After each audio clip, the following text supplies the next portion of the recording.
नमस्कार। अपने बीच भारतीय जनता पार्टी के माननीय राष्ट्रीय प्रवक्ता और सांसद डॉक्टर सुधांशु त्रिवेदी जी आपको संबोधित करेंगे। मेरा विनम्र निवेदन आदरणीय सुधांशु जी से है, आपको संबोधित करें। मित्रों, देश अपने स्वतंत्रता के 80वें वर्ष में प्रवेश कर चुका है।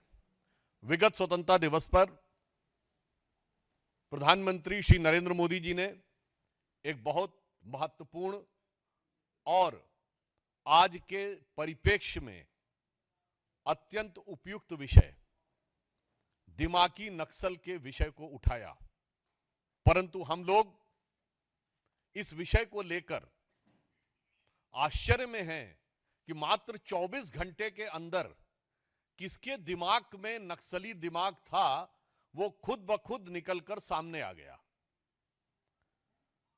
पूर्व गृह मंत्री, पूर्व वित्त मंत्री और कांग्रेस के वरिष्ठ नेता पी चिदंबरम साहब ने खुद आकर कहा कि उन्हें दिमागी नक्सली होने पे गर्व है।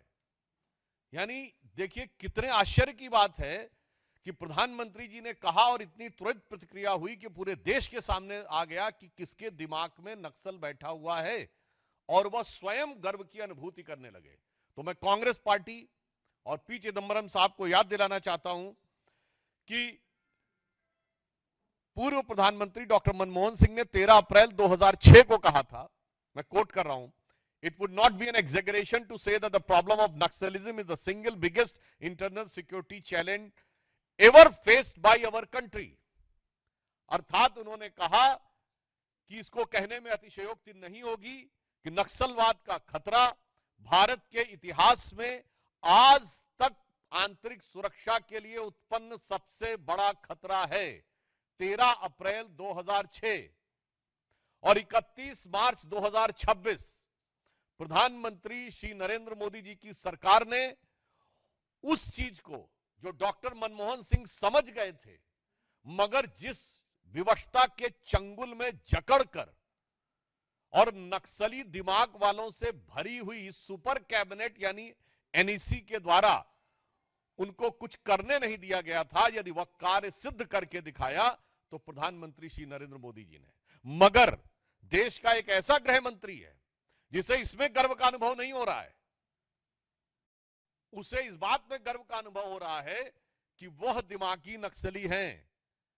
तो मैं कांग्रेस से पूछना चाहता हूं कि डॉक्टर मनमोहन सिंह सही हैं या आज के आपके स्वघोषित दिमागी नक्सली चिदंबरम साहब।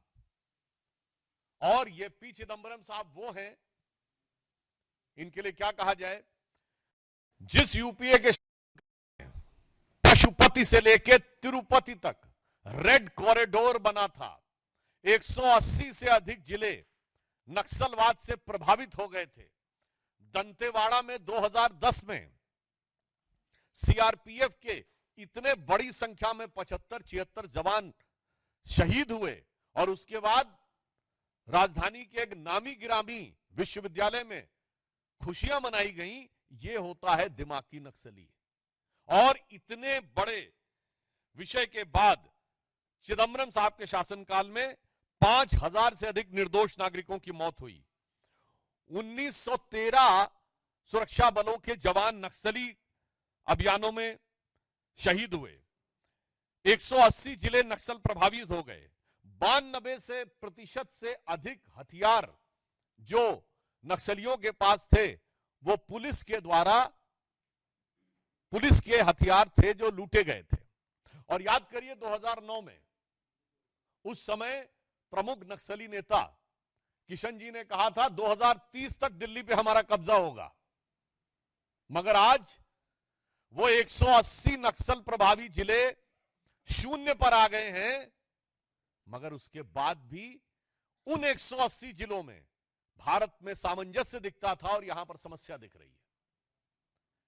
मैं ध्यान दिलाना चाहता हूं कि वो दंतेवाड़ा और वो झीरम घाटी जहां पर खून की नदियां बहती थीं, चिदंबरम साहब और कांग्रेस पार्टी, राहुल गांधी जी आंख खोल कर देखिए और कान खोल कर सुनिए। तब आपको वह देश अच्छा लगता था, और आज गृह मंत्री अमित शाह जी के कार्यकाल में यह परिस्थिति बनी है कि बस्तर में लगातार 2 साल ओलंपिक हुए हैं। ये सौहार्दपूर्ण, सकारात्मक और युवा ऊर्जा का प्रतिनिधित्व करता हुआ बस्तर अच्छा नहीं लगता है। अभी मात्र कुछ दिन पहले नेशनल हैंडलूम डे के ऊपर रायपुर में ट्राइबल एरियाज के युवकों के द्वारा हैंडलूम कपड़ों का को रैंप पे वॉक किया गया। ये ट्राइबल युवा का, यानी ट्राइबल जेनजी का रचनात्मक प्रदर्शन अच्छा नहीं लगता था, और वो अच्छा लगता था। ये है दिमागी नक्सल जो इन लोगों के दिमाग में बैठा हुआ है। और इतना ही नहीं, इस समय 1800 से अधिक बैंक की ब्रांचें खुलना उस क्षेत्र में, 1200 से अधिक एटीएम खुलना, 6000 से अधिक मोबाइल के टावर लगना ताकि राष्ट्र की मुख्य धारा के साथ वो विकसित हो जाएं, 22 लाख लोगों को आयुष्मान भारत कार्ड उपलब्ध हो जाना ताकि वह युवा अपनी ऊर्जा का सही दिशा में प्रयोग कर सके। यह दृश्य जिसको खराब लगता है वो वास्तविकता में दिमागी नक्सल है।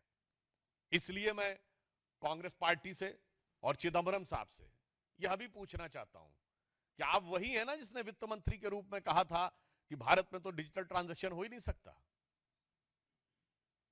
और सदन के पटल पे बोला था। और आज भारत डिजिटल ट्रांजैक्शन में नंबर 1 का देश है। जिसकी सोच ऐसी है वो है दिमागी नक्सल। और मैं ये भी कहना चाहता हूं, वो लोग जो कहते हैं कि संसद से समाधान नहीं निकलेगा, सड़क से समाधान निकलेगा, वो है दिमागी नक्सल। जो ये कहते हैं कि संसद में रेजिस्टेंस से चीजें तय होंगी, वो है दिमागी नक्सल। और ये यूपीए सरकार की super cabinet national advisory council के सदस्य रह चुके हैं।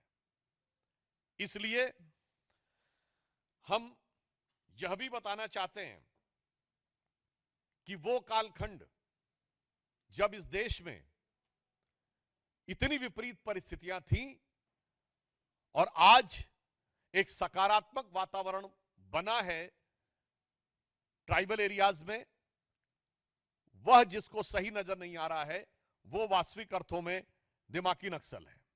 और मैं यह भी बताना चाहता हूं कि एक दौर में जब भारत में इतने जिले प्रभावित थे, वो तो अपनी जगह की बात है। उससे बड़ी बात यह है कि भारत के तमाम विश्वविद्यालयों में बैठकर उनको नैतिक और बौद्धिक समर्थन दिया जाता था। वो लोग वास्तविक अर्थों में दिमागी नक्सल हैं, जिन्हें गांधीयंस में गन नजर आती हैं, जिनको नक्सली, जिनको गांधीयंस विद गन कहते हैं। यानी कहां महात्मा गांधी जो अहिंसा के प्रतीक, और कहां माओवादी जो कहते power comes from the barrel of gun, जो नक्सलियों को गांधीयंस विद गन कहे और उन नक्सलियों को अपनी भारत जोड़ो यात्रा में साथ में रखे। उन राहुल गांधी से पूछना चाहता हूं, यह है वास्तविकता में दिमागी नक्सल।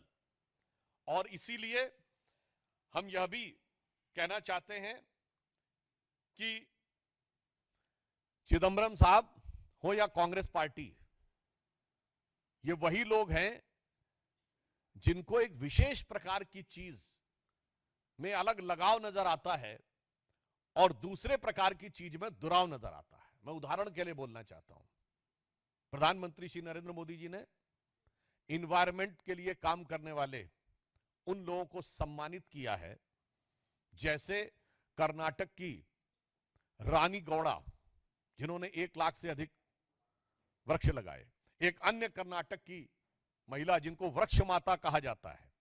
और याद करिए, वो आई थी पद्म अवार्ड लेने नंगे पैर राष्ट्रपति भवन में। मगर ये लोग इन्वायरमेंटलिस्ट नजर नहीं आते थे, जो लोग एयर कंडीशन कमरों में दिल्ली में बैठकर और भारत चीन सीमा के ऊपर होने वाले भारत की सुरक्षा की दृष्टि से महत्वपूर्ण इंफ्रास्ट्रक्चर को रोकने का काम करते थे, वो लोग इन्वायरमेंटलिस्ट नजर आते थे। और जो ये कहता था, जो सरकार ये कहती थी कि हमारी तो दशकों से स्थापित नीति है, कि होना ही नहीं चाहिए सीमा के ऊपर इंफ्रास्ट्रक्चर, वो है दिमागी नक्सल। इसलिए हम ये कहना चाहेंगे कि संयोग देखिए कि माननीय प्रधानमंत्री जी ने स्वतंत्रता दिवस पे बोला था, और आज नागपंचमी आते आते ये जितना दिमागों में जहर था वो सब पूरे दिमाग से उजागर होकर उन्होंने खुद स्वीकार कर लिया कि हम क्या हैं। तो मैं सिर्फ अंत में यह कहना चाहूंगा कि माननीय प्रधानमंत्री जी ने जो संकेत दिया है यह बहुत सहज और स्वाभाविक है। इसके लिए किसी को दिमाग पे जोर लगाने की जरूरत नहीं है, सिर्फ आंख खोलकर देखने की जरूरत है। उसे दिखाई पड़ेगा कि दिमागी नक्सल कौन है। दिमागी नक्सल वो है जिसको हाफिज में साहब नजर आता है, याकूब मेनन में जुडिशियल किलिंग नजर आती है, जिसको ओसामा में जी नजर आता है, जिसको जाकिर नायक में शांति का मसीहा नजर आता है, जिसको इशरत जहां में बेटी नजर आती है, बुरहान वानी में भटका हुआ नौजवान नजर आता है, और भारत के सेना अध्यक्ष में सड़क छाप गुंडा नजर आता है। यह है वो दिमागी नक्सल। और आज हर भारतीय को इस चीज को सिर्फ आंख खोलकर देखने की जरूरत है और कान खोलकर समझने की जरूरत है। स्वतः समझ में आ जाएगा। और उन लोगों ने जब स्वयं स्वीकार कर लिया है तो हमें लगता है अब किसी प्रकार का कोई संदेह या किंतु परंतु किसी देशवासी के मन में नहीं रह गया है कि जो माननीय प्रधानमंत्री जी ने कहा था कि कांग्रेस अब मुस्लिम लीगी माओवादी कांग्रेस हो गई है, तो अब उन्होंने खुद कह दिया है कि वो सिर्फ मुस्लिम लीगी माओवादी कांग्रेस नहीं बल्कि दिमागी नक्सल कांग्रेस भी हो गई है। ये उन्होंने स्वयं स्वीकार कर लिया है। मित्रों, इस विषय से जुड़े सभी प्रश्न आमंत्रित हैं। ब्रह्म प्रकाश दुबे।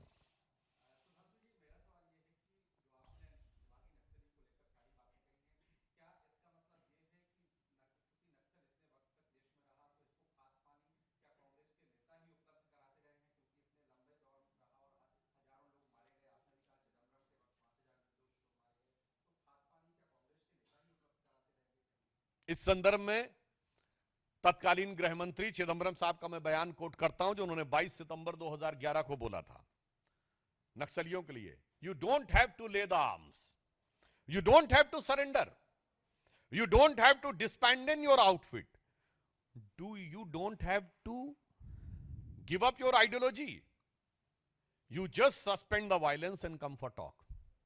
आप हथियार भी मत छोड़िए, आप सब कुछ यथावत रखिए, अपना विचार भी मत बदलिए, हम तब भी आपको स्वीकार करने को तैयार हैं। और एक हमारे गृह मंत्री थे, उन्होंने बिल्कुल साफ कहा कि गोली के द्वारा विचार नहीं हो सकता, हथियार छोड़ेंगे आप, राष्ट्र की मुख्य धारा में आएंगे। और कितने ही लोगों ने आत्मसमर्पण किया, राष्ट्र की मुख्य धारा में आए।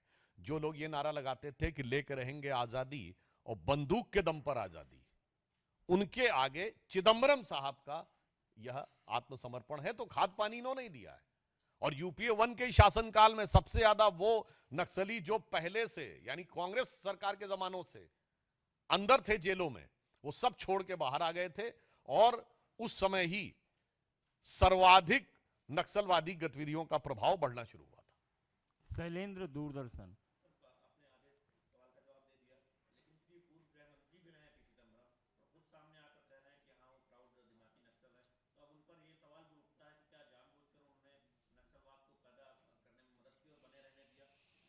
ये देश को सोचना चाहिए कि उन्होंने ये वाक्य स्वयं बोला है या किसी के इशारे पे बोला है। उनकी इस बात के तार सिर्फ उनके दिमाग की उपज है या कहीं और से भी जुड़े हुए हैं। क्योंकि आजकल कांग्रेस पार्टी और राहुल गांधी जी के भी जो सलाहकार हैं वो इसी प्रकार के हो गए हैं, जो ये कहते हैं, याद करिए चुनाव के समय इनके एक प्रमुख सलाहकार अंकल सैम बोले थे ना कि उत्तर भारत वाले तो यूरोप से आए हैं और पश्चिम भारत वाले अरब से आए हैं, दक्षिण भारत वाले अफ्रीका से आए हैं, पूर्वी भारत वाले चाइना से आए हैं। तो जिसको ये वाला भारत अच्छा लगता है और एक भारत श्रेष्ठ भारत, सभी भारतीय भारत माता की संतान है, ये अच्छा नहीं लगता, वही दिमागी नक्सल है। तो हो सकता है चिदंबरम साहब से ये कहा गया हो कांग्रेस पार्टी अथवा राहुल गांधी जी के द्वारा कि इस प्रकार का बयान वो बोलें और वो इसके लिए फिट भी हैं, क्योंकि गृह मंत्री के रूप में और वित्त मंत्री के रूप में भी उनका आचरण यही दर्शाता है। पीयूष आज तक।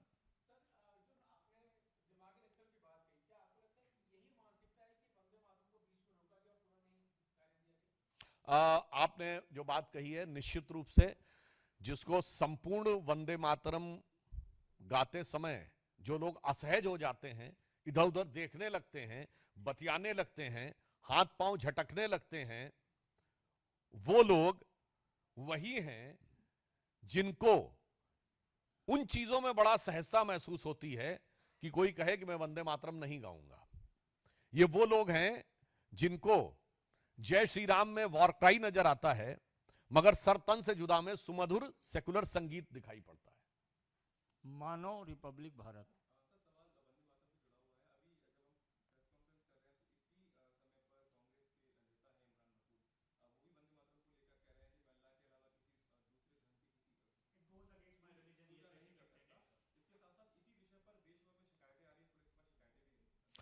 देखिए, पहली बात, इमरान मसूद सांसद हैं और उनके पास, उनको ये पता होना चाहिए जब यह विधेयक पारित हो गया है तो वंदे मातरम न बोलना सीधे सीधे राष्ट्रीय प्रतीकों के अपमान की श्रेणी में है।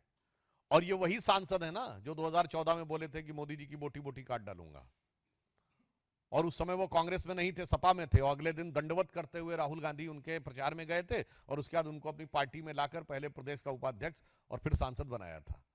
तो मुझे लगता है ये पुनः दर्शाता है कि जो लोग ऐसी बातें करते हैं वो वास्तविकता में क्या है।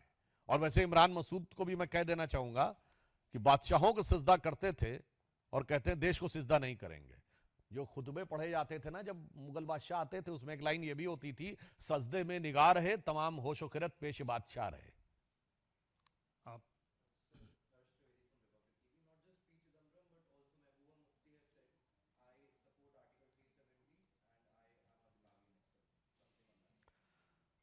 देखिए, उनके बारे में तो हम सबको पता है कि जब कश्मीर घाटी में नारे लगते थे कि हम लेके रहेंगे आजादी और बंदूक के दम पर आजादी, वो भारत अच्छा था। जब उनके कालखंड में कश्मीर घाटी में आईएसआईएस और पाकिस्तान के झंडे फहराए जाते थे और भारत के झंडे जलाए जाते थे, और भारत के राज्यपालों की, कश्मीर के राज्यपालों की, मुख्यमंत्रियों की यह हैसियत नहीं होती थी कि लाल चौक पे झंडा फहरा दें, वो भारत अच्छा था। और यही महबूबा मुफ्ती जी हैं, इनके पॉलिटिकल असेसमेंट को क्या कहा जाए, इन्होंने कहा था धारा 370 हट जाएगी तो तिरंगे को कंधा देने वाला कोई नहीं मिलेगा। आज डल लेक के ऊपर तिरंगों की कतार देखिए और उसके बाद महबूबा जी से कहिए कि आप अपने गिरेबान में झांकिए। बहुत बहुत धन्यवाद।